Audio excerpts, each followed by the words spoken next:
Дорнод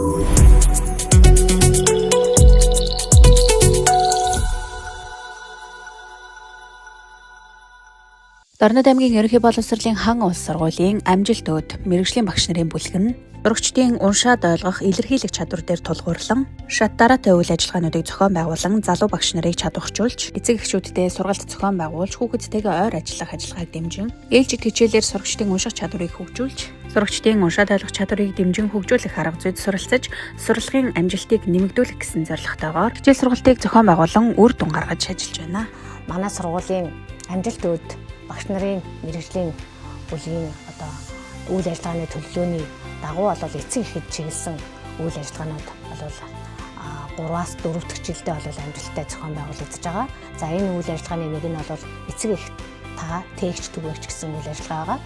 За энэ үйл ажиллагаагаа бид нар багш бүр тухайн хүүхдийнхээ гэрийн даалгаварт өгсөн хүндэвтэр бодлого, зөв бичгийн дүрм эдгээр жоохон хүндэвтэр юм даалгавруудаа аюул сайн судалдаг. За энэ даалгавруудаа судлаад эргүүлээд эцэг эхчүүдтэй бид нэр мэдээлэл сургалтыг явуулдаг байгаа. Ингэснээрээ хүүхдүүд эцэг эхчүүд маань эргээд гэртээ очиод хүүхдийнхээ гэрийн даалгаврыг чанартай хийхэд нь ахиц үр дүн гарч байгаа. Мөн цаашлаад багш тухайн мэдээллийг эцэг өгөхөд өгч улмаар өөрсдийгөө бас давхар хөгжүүлж байгаа нь харагдаж байгаа. За дараагийн нэг үйл ажиллагаа бол бидний хичээл үйл ажиллагаа байгаа. За энд бол багш болгон тухайн ангийнхаа хүүхдүүдийн хуваарийг гаргадаг. За тэр хуваарийнхаа дагуу эцэг эхчүүд маань багш нарынхаа ангийнхаа хүүхдүүд өөрийнхөө хүүхдийн хичээл суудаг.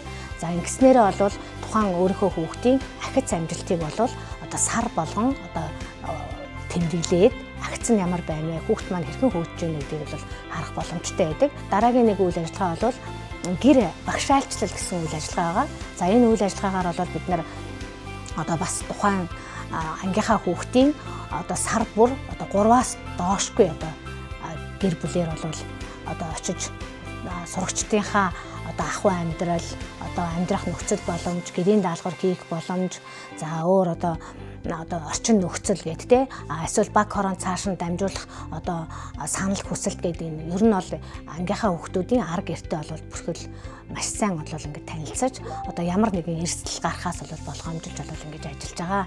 За сайн байна уу? Дорнод аймгийн хан улс сургуулийн залуу багш нэргүй байна. Залуу багш бид агуулгаа судалж хүндэвтэр агуулгыг зэрэгтэй багш нараар үзүүлэх хичээл заалгаснаар бид дараах чадварыг суралцсан. Ээлжид хичээлийг үр дүнтэй төлөвлөх, самбар төлөвлөлтийг хийх, мөн сурагчдад хүндэвтэр агуулгыг хэрхэн хялбар аргаар хөгжилтэй байдлаар зааж сургаж болохыг суралцсан. Ингэж чадсанаар сурагчид маань баяр хөөртэй хичээлээ цаашин үргэлжлүүлж хийх дур сонирхолтой болсон. Сайн бацхан хан улс сургуулийн бага ангийн багш намын зав байна. За залуу багш бидний хувьд ээлжид хичээлийг зохион байгуулахад бас нэлээдгүй хүндрэл тулгардаг. Амжилт өд мэрэгжлийн багш нарын бүлгийн багш нартайгаа хамтран судалгаа хичээлийг тогтмол зохион байгуулдаг. Ингэснээр ээлжид хичээлийн төлөвлөлтөд сайжруулах, мөн сурагч төвтэй хичээлийг зохион байгуулах зэрэг арга зүйн шин санаа зэргийг багш нараас авдаг. Сайн байцгаана уу? Миний бие хан улс сургуулийн бага ангийн багш Булар Цэцэг байна. Амжилт өд мэрэгжлийн багш нарын бүлгээс зохион байгуулсан миний олж харсан санаа сэдвүүд сургалтанд хамрагдаж, олон талын шилдэг арга зүй суралцсандаа маш баяртай байгаа. Сурагчдын уншаад ойлгох чадварыг шүлгээр дамжуулан сурагчдын уншаад ойлгох чадварыг нэмэгдүүлэх нь аргыг ангидаа хэрэгжүүлж тэгээд сар болгон бид бүхэн тогтмол нэг шүлгийг цээжилдэг. За мөн уншлагын хурдыг нэмэгдүүлэх Spreader аппликейшнийг ангидаа хэрэгжүүл ангийн маань дундаж уншлагын үгийн тоо 5-аас 10 үгээр нэмэгдсэн байгаа.